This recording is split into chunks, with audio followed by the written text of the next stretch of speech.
Hello. Hello, magandang hapon po. Nandito po na naman po tayo sa palayan. Katatapos pa lang po ng mahal na araw, yung unda, yung tawagin na Semana Santa.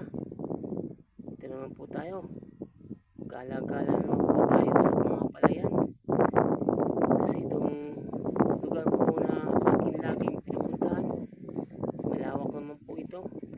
Hindi pa po ito minti na pinupunta ko, iba't ibang lugar at iba't ibang kabundukan, kasi sa amin dito malawak yung palayan, yung yung kapatagan dito sa amin, at saka yung kabundukan malawak din. Yung mga bukid na po niyan pag dating mo sa taas, sa tuktok, pagbaba mo patag na naman, tapos pwede ka naman uli umakyat, pakabundukan na naman po. Kaya hindi po tayo nito sasawa sa panonood. Sana po sa ating mga viewers, patuloy po rin po tayo, at sa ating mga subscribers, sana po isabay na lang niyo po yung share at paki-subscribe para po makadami pa tayong makapanood, at ma-share ko rin sa inyo ang ating mga bagong video, at maki-comment na rin po sa comment section. Nandito naman po tayo. Ito po yung mga aking nakikita sa video. Ito po yung mga ano naman po natin, pagkakakwentuhan. Dito po ako sa isang kubo, nakatambay habang pinapanood at pinagsusubaybayan ng ating panahon, kung ano ang ating darating na oras at araw. Panibagong buwan na naman po, panibagong araw. Sana po bigyan tayo ng saganang panahon at saganang hanap buhay, at pagbigay saganang maligayang paghahanap buhay. Nandito naman po tayo. Ang ganda po kasi ng view ngayon, oh. Makulim din po yung panahon, oh. Parang gustong umulan, pero maganda yung itsura ng kabundukan. Maliwalas, oh. Dito muna po tayo magtambay habang po tayo nagkikwentuhan. Sana po panoorin niyo po ito hanggang dulo para po tayong makapag-upload pa ng maraming video, makapag-vlog para po sa inyo, sa ating mga viewers, sa mga subscribers natin. Yan, salamat po sa inyo. Hayaan po nyo, araw-araw tayong mag-upload at araw-araw rin tayong mag-vlog para po sa ating mga viewers. Salamat po dyan sa lahat ng ating mga viewers at subscribers, at pakishare na rin po. Shout out po dyan sa lahat ng mga magsasaka sa ating bansa, na tayo po ang bumabangon ngayon para po hindi tayo mawalan ng bigas, kasi ang mahal na po na ngayong bilihin. Ang mahal po ng bigas, ang mahal po ng mga bilihin, bukod ng bilihin na gas at saka diesel, at saka yung mga pamasahe rin. Siguro tumaas din yan sa inyo. Sa amin dito tumaas na rin, bukod ng mga ang mamahal po ng mga langis, mga gasolina.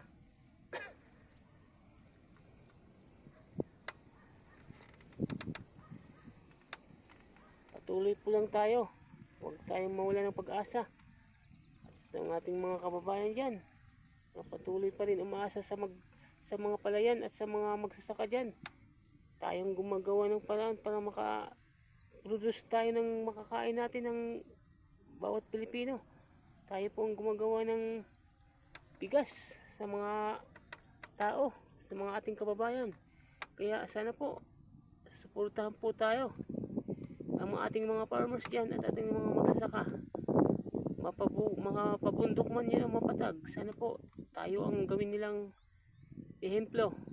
Tayo ngayon ang gumagawa ng gawain pangkain, pero sa ngayon po dito sa amin po sa probinsya namin sa Samar, patuloy pa rin po nang nanunuyo yung mga kalupaan, kasi bukod ng medyo hindi kami nakakapaggamit ng aming patubig, yung irrigation tawagin, dahil inaayos pa po.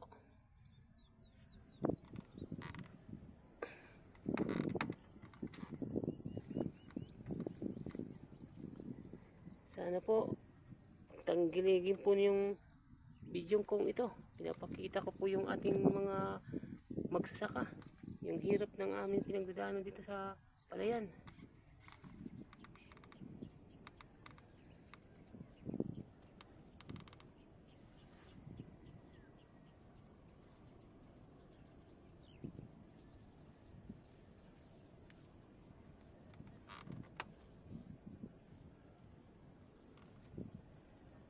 Shout out po sa mga dumadaan. Yan po, may dumadaan po. Punta po yun sa ano, doon sa palayan. Mga bata po yan, pero patuloy na silang kumakayod para sa kanilang mga ina. Wala pa yung mga pamilya, pero patuloy yan kumakayod sila dahil sa kanilang mga kapatid at sa tumutulong sa kanilang mga magulang. Kasi sila pong mga batang masipag at hindi na po sila dapat pagsabihan. Sila mismo ang naghanap ng paraan. Yung tatlong po yun, no?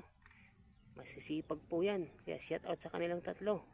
Ang mga tatlong magkakaibigan, dalawang kapatid, isang kaibigan nila, isang grupo sila nagtutulungan sa paghahanap buhay.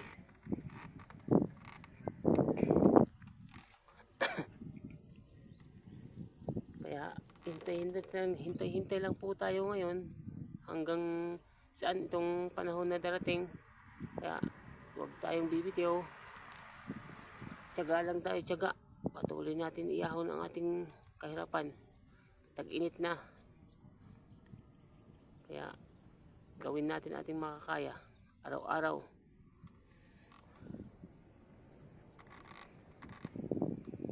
Dito po tayong lagi tayo nakasubaybay sa ating mga palayan, sa lawak ng ating palayan po dito sa aming lugar, sa kapatagan, kabundukan. Patuloy pa rin po tayong nagbablog para patuloy rin makita ng ating mga viewers kung anong kalagayan ng ating panahon ngayon.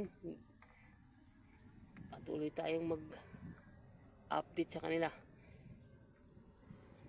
Makulimlim po, makulimlim pero maganda po panahon na pinapakita. Kaya hindi mainit, malamig na may mahangin na malamig. Maganda yung simoy ng hangin.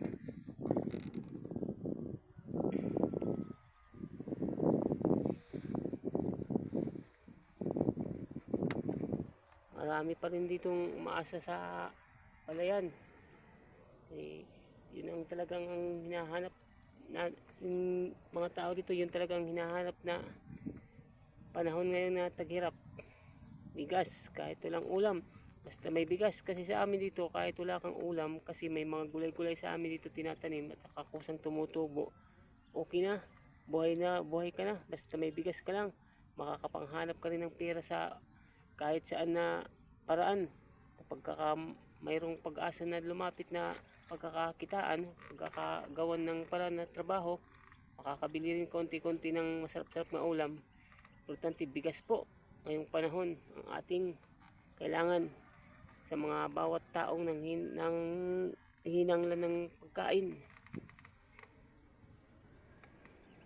Kaya patuloy po tayong umasa lang tayo sa ating mahal na Panginoon. Mabalang araw, din tayo.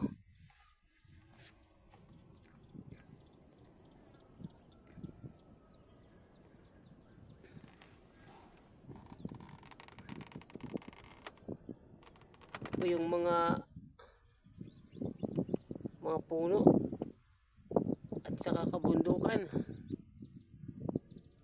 Ito po yung mga bukid na pwedeng mapuntahan, pwedeng parang tawag sa mga pumupunta sa mga kabundukan, yung nag-cycling yata yan, maakyat at saka doon, nagtutulog, nag-tent, lagi ng mga tent. Subukan kung ano ang makakaya dun sa kabundukan na tawag dun sa parang survivor. hanggang saan yung kaya ng katawan mo.